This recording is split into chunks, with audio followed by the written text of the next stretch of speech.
그런데 막상 그런 것이 결심으로만 끝나고요. 실제로는 아무것도 안 되는 경우가 참 많이 있습니다. 그래서 결심을 크게 했을수록 나중에는요, 실망과 절망을 더 많이 하게 됩니다. 그게 계속 반복이 되면은 우리가 우리 스스로에 대해서 지쳐버리게 되고 실망을 하게 됩니다. 왜 그런 일이 생길까요? 나 잘하고 싶은데, 나 주님 잘 섬기고 싶은데, 내 나쁜 마음 먹은 것도 아니잖아요. 주님 더 잘 섬기고 더 멋지게 하고 싶고, 그래서 내가 열심히 하겠다고 하는데 왜 그런 결심 할수록 더 잘못돼가지고 우리는 실망하고 낙담하고 오히려 믿음이 좋아지는 것이 아니라 믿음이 더욱더 떨어져 버릴까요? 왜 그런 일이 벌어질까요? 이유는 아주 간단합니다. 순서를 바꾸었기 때문입니다. 순서.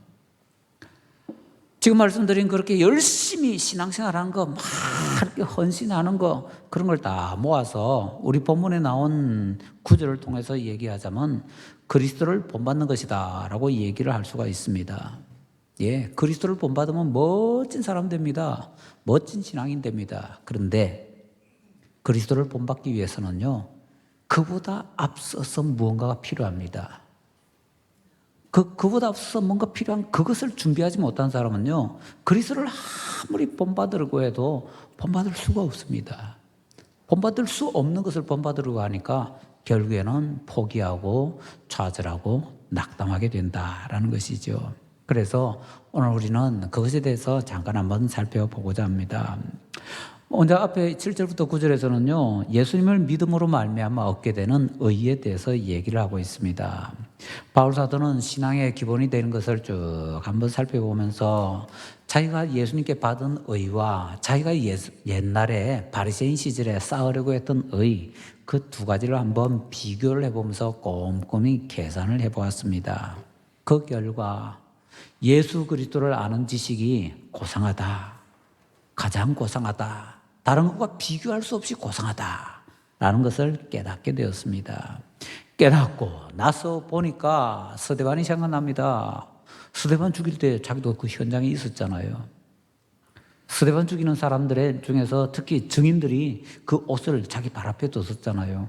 이건 뭘 말하는가 하면요, 유대인들은 돌로 쳐서 죽일 때에 증인이 먼저 돌로 칩니다.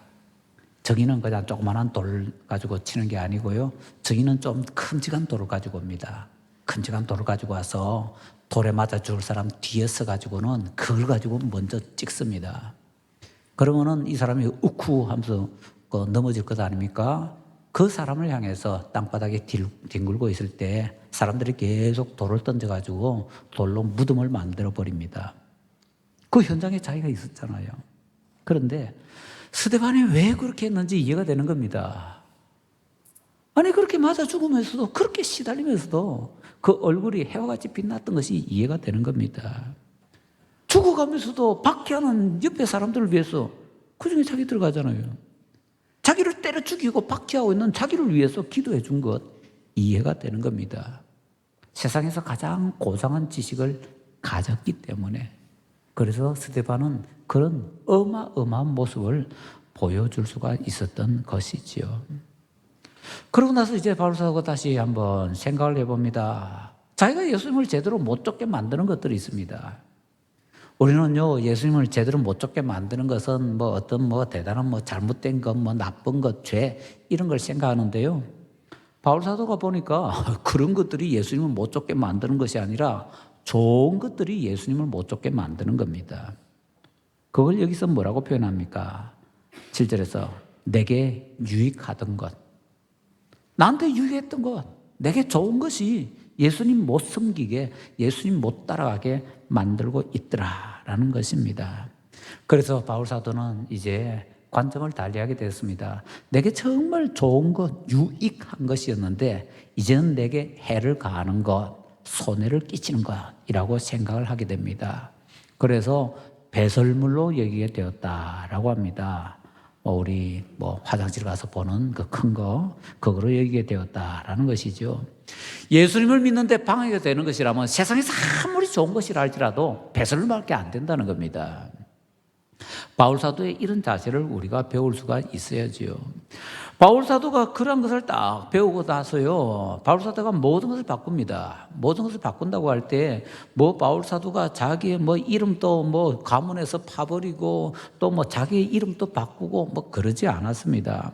우리가 조금 잘못 알고 있는 것 중에 하나가 있습니다. 예수님 믿기 전에는 사울이었는데, 예수님 믿고 나서는 바울이 되었고, 사울은 큰 자고, 바울은 작은 자다. 그래서 교만하던 사람이 겸손한 사람이 되었다.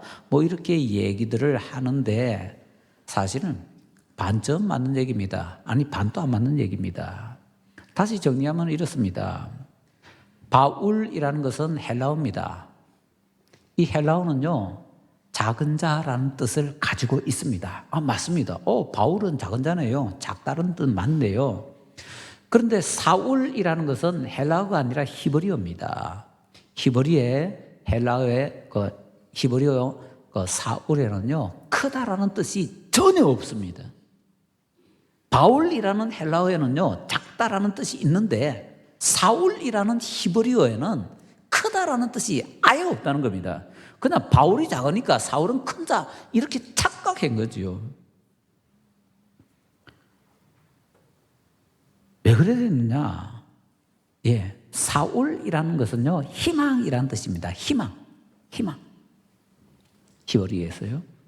그런데 히브리어에서는 이것이 희망이라는 참 좋은 뜻을 가지고 있는데 헬라어에서는 사울이라는 단어가 헬라어에서는 서로 다른 말인데 어떻게 발음이 비슷한 겁니다.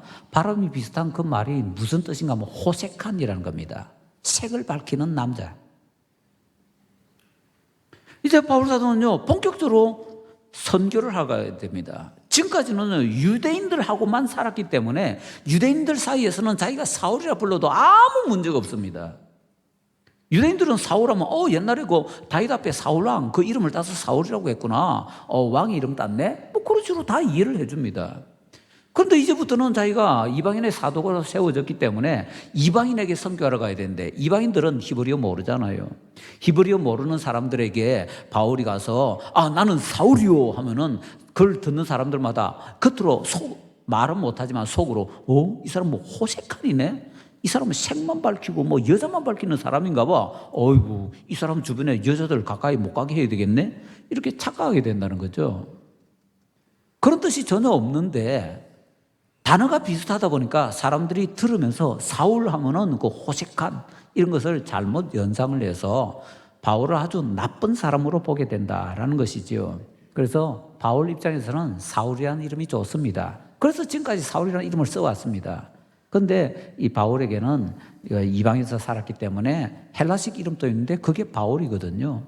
그래서 바울이라는 이름을 쓴 겁니다. 물론 그렇게 하는 데 있어서 구부로에서 바울이라는 총독을 만나지요. 그런데 바울이라는 총독을 만났기 때문에 그 총독의 이름을 본따서 바울이 바울이라는 이름으로 자기 이름을 지었다. 말도 안 되는 소리지요. 만약에 이름을 본따서 짓는다면은 바울의 이름을 본따서 그 서기오 총독이 자기 이름을 바꾼다면 혹시나 이해될지 몰라도 왜 기독교를 새롭게 믿게 되었으니까 만약에 이름을 바꾼다면 그 사람이 이름 바꿔야지. 왜 바울이 안 믿던 사람 서기오 바울이라는 사람이 이름을 본따 가지고 아무리 총독이라도 바울의 그 다음 행적들을 보면요, 총독 바울 앞에서 별거 아닙니다. 바울은 총독 앞에서 전혀 기죽지 않습니다. 그런데 그 서기오 바울의 이름을 본따 가지고 바울이라고 지었다고요? 말도 안 되는 얘기라는 겁니다.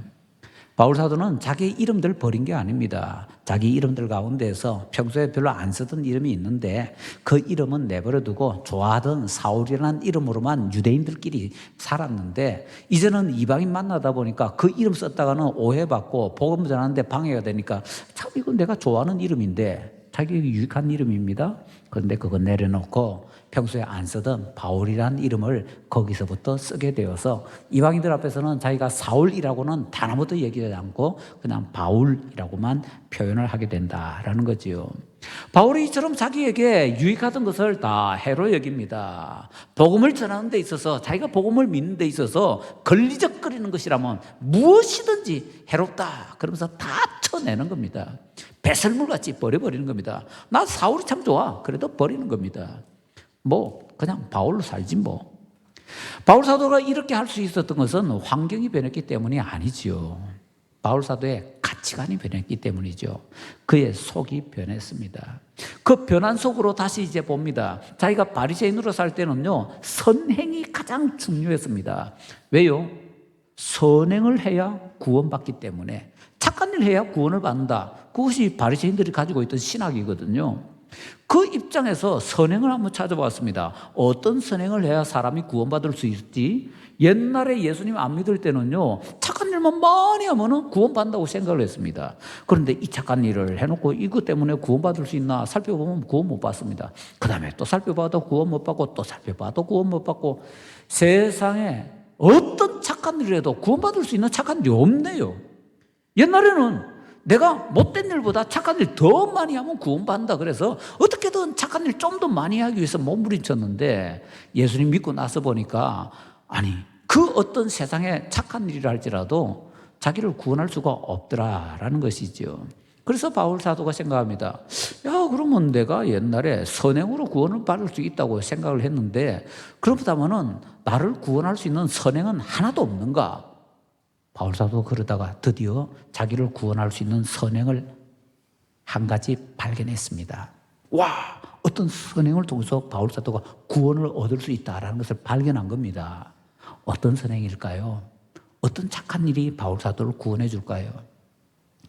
그거는 자기가 한 착한 일이 아니라 예수님께서 하신 착한 일이었습니다. 자기의 선행을 통해서 구원받는 것이 아니라 예수님의 선행을 통해서 구원받고, 예수님이 해주셨던 가장 귀한 선행이 바로 십자가더라라는 것이죠. 그래서 바울 사도는 내가 이루는 선행으로 나는 구원받을 수 없고 예수님께서 해주시는 선행을 통해서 구원받을 수 있다라는 것을 깨닫게 됩니다. 그래서 자기가 선행해서 이루게 되는 자기의, 그것은 자기를 구원할 수 없기 때문에 다 버려버리고요, 예수님께서 선행, 특히 예수님께서 십자가를 통해서 자기에게 주시는 그 의, 그것을 받아들이게 됩니다. 자, 이런 과정을 바울 사도가 그냥 처음 예수님 믿을 때부터 아멘하고 다 받아들이냐? 그러지 않습니다. 바울 사도도 한 단계 한 단계 차근차근 올라갔던 것입니다. 우리가 기독교 신앙을 가지는 데 있어서 가장 어려운 점 중에 하나는요, 그 신앙을 가지는 일이 너무 쉽다는 겁니다. 구원받는 것이 너무 쉽다는 겁니다. 너무 쉬워서 에이, 그렇게 쉬울 리가, 좀 더 어려울 텐데 라는 생각을 우리가 가지고 있기 때문에 신앙을 제대로 가지지 못하고 구원을 제대로 받지 못하는 경우가 너무나 많다라는 것입니다. 너무 쉬운 것을 성경에서 제시해 주니까 못 믿겠다라는 것이죠. 왜 그렇나요? 그건 아마 우리 인간들의 얄팍한 자존심 때문일 겁니다. 그래도 내가 구원받으려면 요 정도는 해야 될 텐데 라는 생각들. 나 그만한 자격이 있다는 거죠. 나 그만큼 할 수 있는 사람이라는 거죠. 그런데 그게 아니더라라는 것입니다. 바울 사도는 그렇게 함을 통해서 얻는 것이 쾌감, 우월감 그런 건데, 그것이 아무런 구원과 관계가 없다라는 것을 깨닫게 됩니다. 신앙이란 결국은 뭡니까? 어떤 사람은 이렇게 표현하더라고요. 거지가 자기에게 뭔가 주는 사람에게 받기 위해서 내미는 손이 신앙이다 라고 해요. 자기가 이룰 수 있는 거 아무것도 없습니다. 자기는 바다에 삽니다. 그런데 누군가가 자기가 살 수 있는 먹을 걸 줍니다. 그걸 내가 어떤 사람인데 이게 아니라 그거 안 받으면 죽으니까 자기가 살기 위해서 겸손하게 내미는 그 손, 받기 위해서 내미는 그 손이 신앙이라는 겁니다. 정말 정확하게 표현을 한 거더라고요. 우리 신앙은요, 절대로 우리가 뭔가를 만들어낼 수 없습니다. 신앙은요, 받는 겁니다. 주는 것이 아닙니다. 이게 신앙의 첫 번째 단추라는 겁니다. 신앙의 첫 번째 단추는요, 받는 겁니다. 받는 것. 주는 게 아닙니다. 근데 내가 신앙생활 잘해야지 하면서 맨날 드리려고만 하니까 받지도 못해놓고 자기가 뭘 받았는지도 모르면서 드린다고만 하니까 없는 가운데 뭔가 내놓으려고 하니까 만들어내야 되니까 결국에는 우리는 그거 만들 수 있는 능력이 없었어.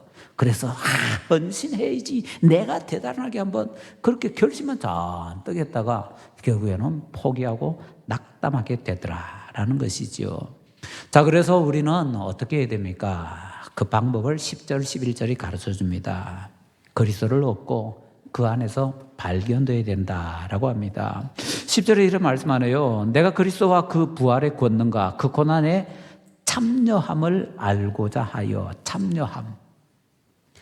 내가 하는 일이 아닌데 참여할 수 있습니다. 특히 운동선수들 가족들은 이걸 잘 아시더라고요.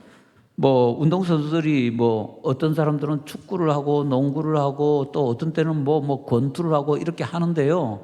그 가족들이 정말 중요한 국가 간의 대항 이런 걸 해가지고 금메달 이런 것이 걸려 있을 때는 그 부모님들이 텔레비전 중계하는 거 다른 사람들을 팍 보면서 응원하는데 그 텔레비전 못 보더라고요. 나는 떨려서 못 본다고. 아니 경기에 자기가 나갔습니까? 자기 아들이 나갔고 자기 딸이 나갔지. 떨려서 못 본대요. 그 마음이 참여하는 마음입니다. 자기가 실제로 경기에는 안 나갔는데 자기가 경기에 참여한 것처럼 똑같이 그 마음을 겪는 그것이 참여함인데 우리에게 이러한 참여함이 필요하다라는 것입니다. 어떤 것에 참여해야 됩니까? 부활의 권능에 참여하고 그 고난에 참여해야 된다라는 것이지요. 자, 이것에 대해서 조금만 더 정리를 해보도록 하십시다. 그 다음에 보면요, 본받아라는 말이 나오게 됩니다. 그의 죽으심을 본받아. 이 본받아 여기 성경에 나오네요. 그래서 우리가 열심히 예수님을 본받아야 된다. 맞습니다. 그런데 예수님을 본받는 것은 두 번째라니까요. 첫 번째는요, 참여함입니다. 참여함, 그 다음에 본받음입니다. 근데 이 순서를 바꿔버리면은 곤란하다라는 얘기지요. 여기 본받아라는 것은요, 원래 정확하게 이제 번역을 하자면 이거 의역입니다. 정확하게 직역을 하자면 일치시켜라는 겁니다. 일치시켜. 일치시키는 것이 겉으로 볼 때는 본받는 거 비슷하잖아요. 그리고 일치시켜. 이 말이 조금 어려운 말이니까 그냥 좀 쉽게 그냥 본받아라고 이렇게 의역을 한 것 같습니다. 그런데 바울 사도가 얘기하는 것은요, 예수님의 죽음에 우리를 일치시켜야 된다라는 겁니다. 일치시킨다. 예수님의 죽음에 일치시킨다는 게 뭐죠? 예수님의 죽음에 동참하는 겁니다. 그게 바로 하나가 되는 겁니다. 예수님의 죽음은요, 우리가 본받아야 되는 대상이 아닙니다. 그냥 예수님의 죽음을 받아들이고 우리가 거기에 참여해야 되는 대상입니다. 본받음이 아니라 참여함의 대상이다. 이걸 꼭 기억해야 됩니다. 우리가 선행을 하기 위해서는 살아나야 됩니다. 산 사람이 선행할 수 있습니다. 살아난다는 게 뭐죠? 예수 그리스도와 함께 하나 되어서 십자가에서 함께 죽고 함께 살아나야 됩니다. 오늘 낮에 우리가 잠깐 살펴봤는데요. 예수님과 함께 죽고 예수님과 함께 살아나는 그 사람, 예수님과 함께 하나가 되어서 예수님의 그 죽음과 삶에 동참하는 삶, 바로 그 삶이 참여함인데요. 이거 없이 그냥 예수님 본받으려고 하니까 그 사람만이 살아남을 경험하기 때문에 산 사람으로서 활동을 할 수 있는데 그걸 생각지도 않고 그건 모르고 그냥 무조건 내가 살아있는 것처럼 대단하게 뭘 하려고 하니까 이루어낼 수가 없더라라는 거지요. 진짜 신앙생활 잘하려면요. 그래서 신앙생활 시작하면서 대단하게 하려고 하지 말고 다 내려놓고 그냥 기다려야 됩니다. 말씀 묵상하면서 기도하면서 기다려야 됩니다. 뭘 기다립니까? 내가 예수님과 하나 되었다는 거예요. 그걸 분명히 깨달아야 됩니다. 내가 예수님과 하나가 되었구나. 나는 느끼지 못하는데 예수님 십자가 못 박혀 그렇게 돌아가실 때 내가 예수님 속에서 같이 죽었구나. 예수님께서 무덤을 열고서 다시 살아나실 때 내가 예수님 속에 있으면서 예수님과 함께 살아났구나. 이걸 깨달아야 된다는 겁니다. 처음에는요, 머리로만 이렇게 알게 됩니다. 그런데 그게요, 점점 이렇게 묵상을 하다 보면 그렇지 않은 깨달음, 그걸 보통 어떤 사람은 아하라고 하대요. 아하라는 깨달음이 딱 와야 됩니다. 아하, 이거구나, 이거. 그러니까 머리로만 알았는데 생활하다가 뭔가 하나님께서 깨닫게 해주셔서 내가 알고 있던 그게 이거구나 라는 그 깨달음, 내가 예수님과 하나 되었다는 것이 뭔지 깨달음, 내가 예수님과 함께 죽었다는 것이 뭔지 깨달음, 내가 예수님과 함께 다시 살아났다는 것이 뭔지 깨달음, 이게 있어야 그 다음에 이제 예수님을 본받을 수가 있더라라는 것이지요. 그런데 예수님을 본받는 것은요, 말하자면 달리는 거고요. 예수님과 함께 하나 되어서 죽고 살아나고 이런 건 뭐 뒤집기나 기기 정도입니다. 그런데 뒤집지도 못하고 기지도 못하는 아이가 어떻게 달릴 수가 있겠습니까? 별것 아닌 것 같이 보이는데 사실은 가장 중요한 것이더라라는 것이지요. 예수 그리스도와 연합하여 하나 된다는 것은 이만큼 중요합니다. 일치시켜라는 것은 그 안에 참여하는 것이고요. 예수님과 함께 예수님 속에 같이 참여해서 예수님과 연합해서 하나가 되어서 예수님과 함께 죽고 예수님과 함께 살아났다라는 것을 제대로 깨닫지 못하면요, 신앙생활 절대로 발전이 있을 수 없습니다. 만약에 발전이 있는 것처럼 보인다면 그거 다 외식일 겁니다. 남 보여주기 위해서 내가 뭔가 있는 것처럼, 내가 뭔가 대단한 것처럼 보여주려고 하는 것밖에 안 되더라라는 것이죠. 그래서 우리가 신앙생활 잘하려면 이런 기도가 필요합니다. 하나님, 십자가를 보여주시옵소서. 십자가를 보여주시옵소서. 예수님의 십자가를 보여주시옵소서. 그 예수님의 십자가에 내가 예수님과 함께 매달린 것을 보여주시옵소서. 예수님께서 무덤문을 박차고 나오실 때 내가 예수님과 함께 살아난 것을 보여주시옵소서. 눈으로 보는 것이 아니라 영적으로 깨닫는 거지요. 깨달아 알게 하여 주시옵소서. 그래서 그것을 깨닫고 그것에 대해서 확신을 가지는 그만큼이 우리의 신앙의 실력이 되고요, 그 신앙의 실력을 얻은 만큼만 예수님을 본받을 수가 있는 것입니다. 신앙의 실력, 기초를 잘 쌓으셔서 예수님을 귀하게 본받을 수 있는 우리 모두가 되시기를 간절히 바랍니다.